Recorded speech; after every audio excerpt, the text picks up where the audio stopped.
Hello, and welcome back to Myth Theories. Today's story is about a killer who almost got away, a killer who evaded justice for 23 years, a killer who thought he was safe, thought he'd escaped, thought he could live his life without consequences, but he didn't account for one thing: database technology. This is a story about how criminal justice systems have evolved, how DNA databases have revolutionized the ability to connect crimes that seem unrelated, how an algorithm, a simple computer search, caught a killer that human investigators had failed to find for more than 2 decades. On a cold night in January 1992, in the Harbor District of Boston, a woman named Sarah Mitchell was murdered in her apartment. She was a nurse at Massachusetts General Hospital. She was 26 years old. She was beloved by her family, her friends, her colleagues, and she was murdered in a crime so brutal, so violent, that it seemed impossible it could go unsolved in a major American city. But it did. For 23 years, Sarah Mitchell's killer remained free, not in prison, not hiding, not in witness protection. He was simply living his life, possibly in the same city where he'd committed his crime, walking among the people he'd victimized, working, eating, sleeping, existing in a state of freedom that should never have been possible. But then, in 2015, an arrest was made. An assault arrest. An arrest completely unrelated to Sarah Mitchell. An arrest in a completely different case. And when DNA from that new arrest was entered into the state database, a computer algorithm performed a search and found a match. Perfect match. To Sarah Mitchell's murder from 23 years earlier. In that moment, 23 years of injustice was reversed. A killer was identified. Technology accomplished what human detective work could not. This is the story of Sarah Mitchell. And the killer that database justice finally caught. Boston in 1992 was a city of contrasts. The wealthy Beacon Hill neighborhoods gleamed with historic charm and economic prosperity. The downtown business district buzzed with corporate activity.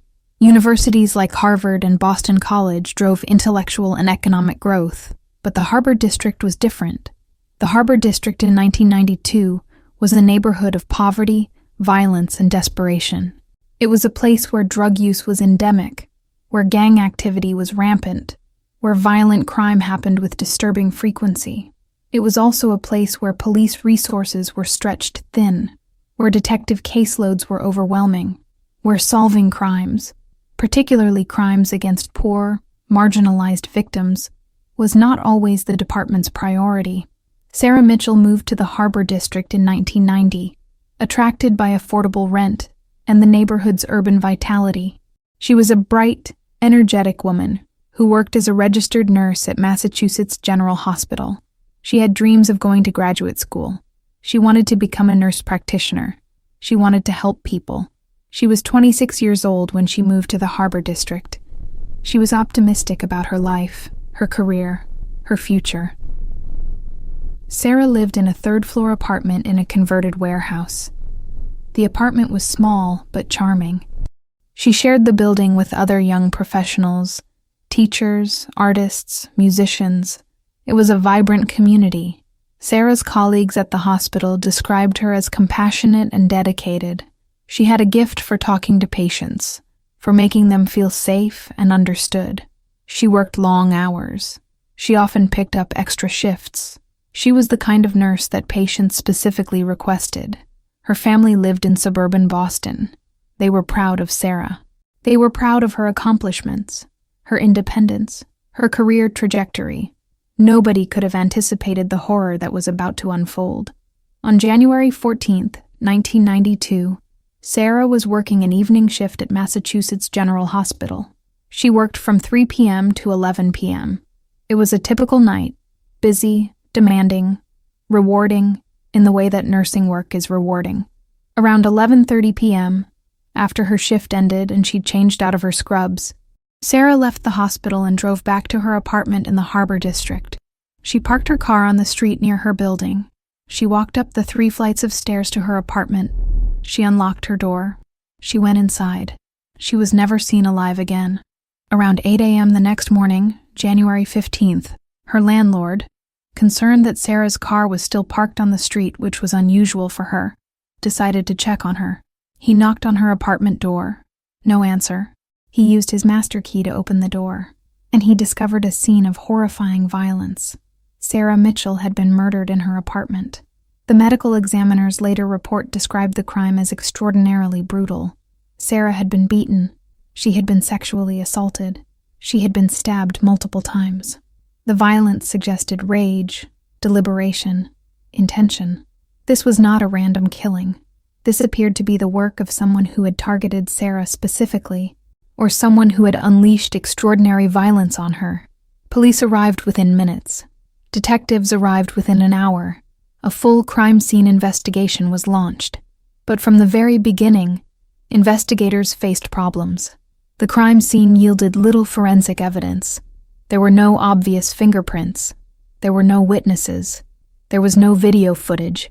Security cameras were virtually non-existent in the Harbor District in 1992. There was DNA evidence.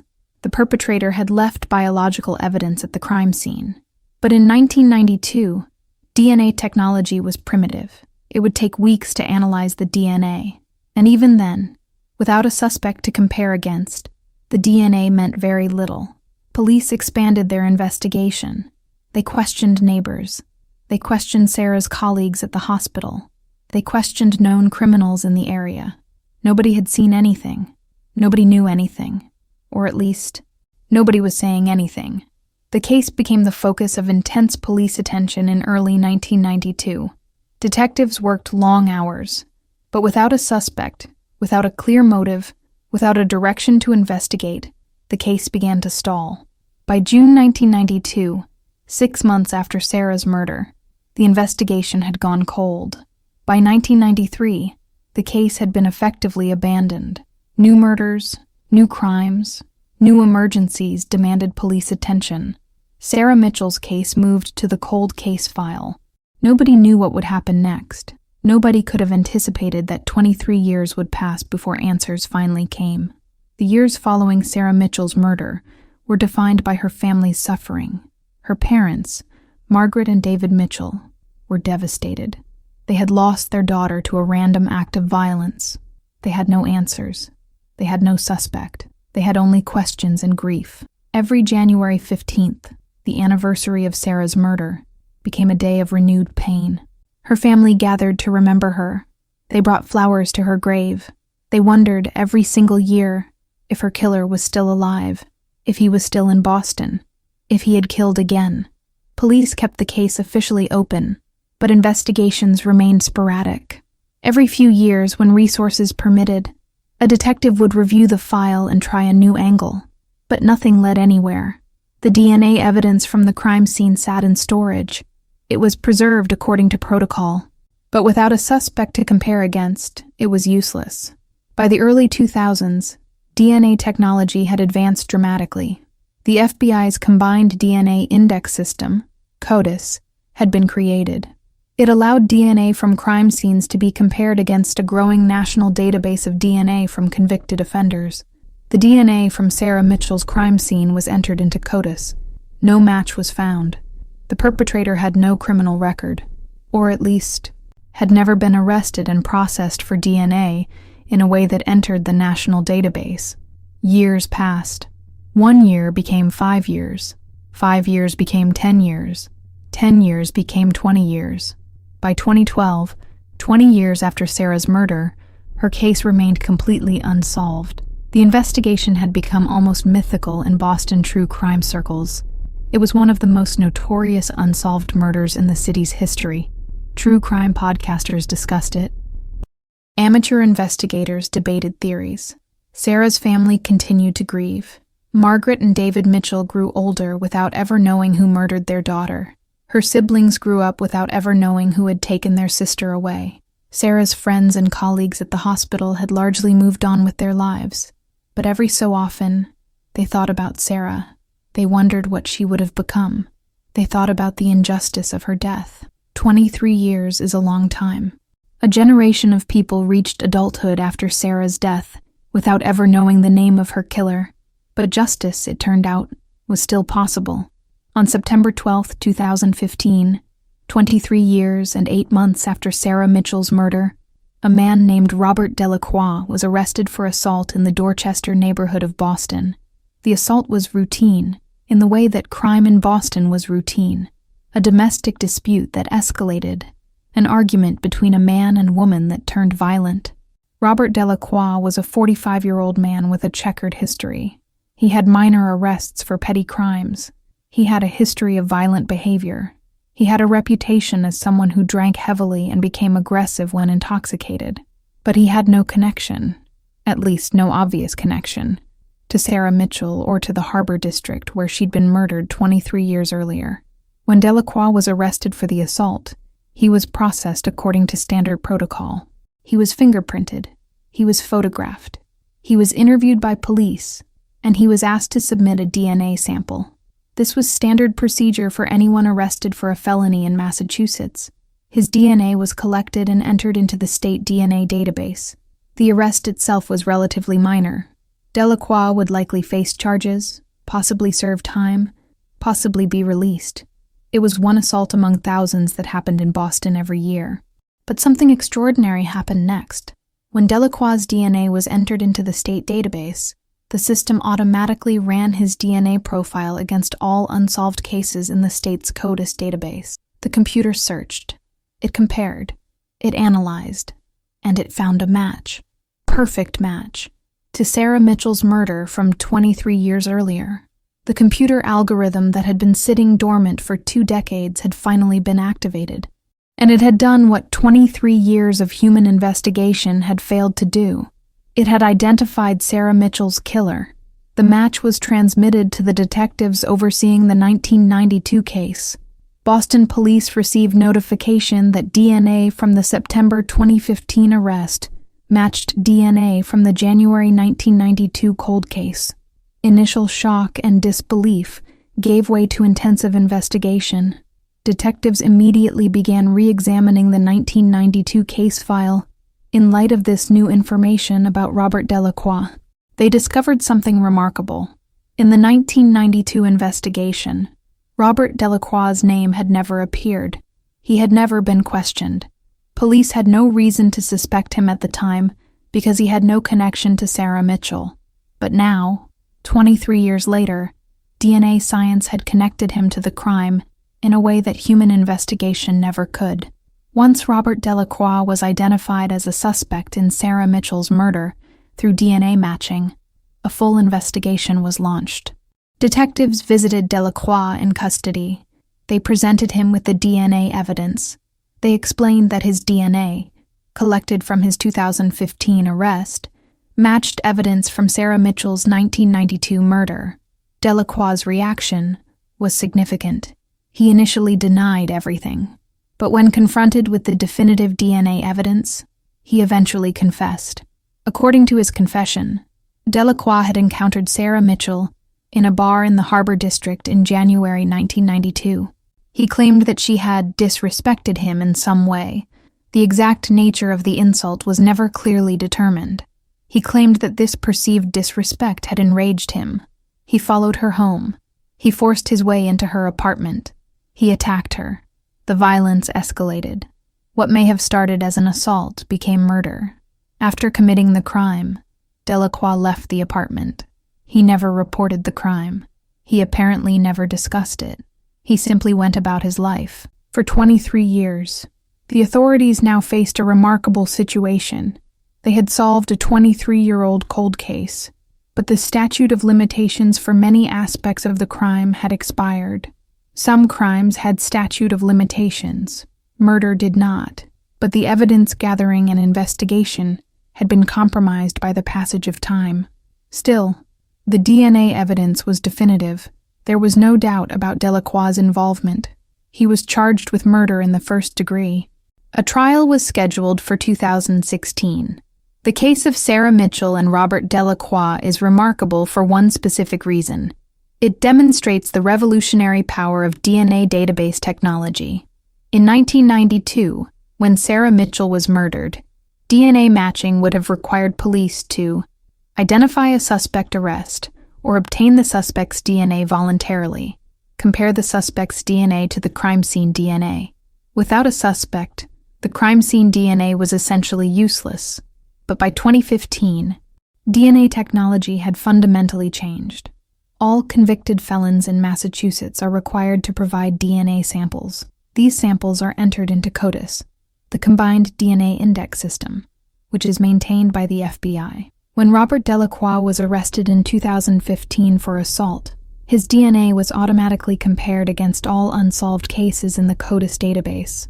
The computer did in minutes what would have required years of detective work in 1992. It identified a match.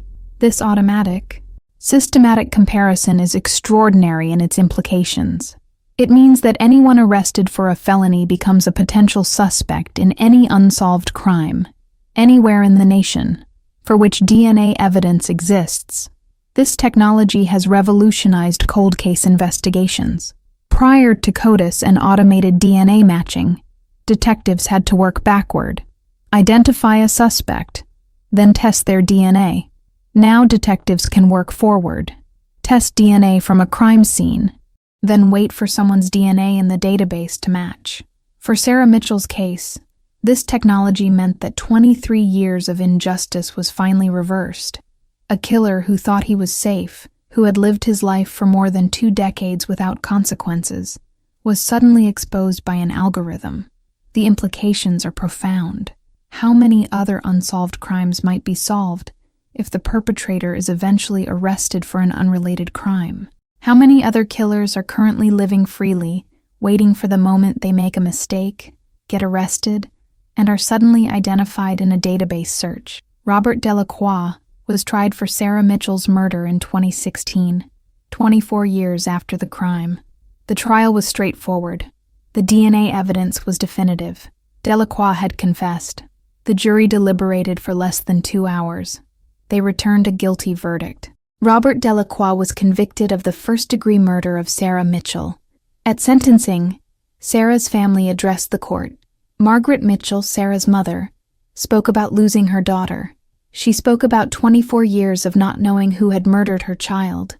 She spoke about the moment when the police called and told them that they had finally identified the killer through a DNA database match.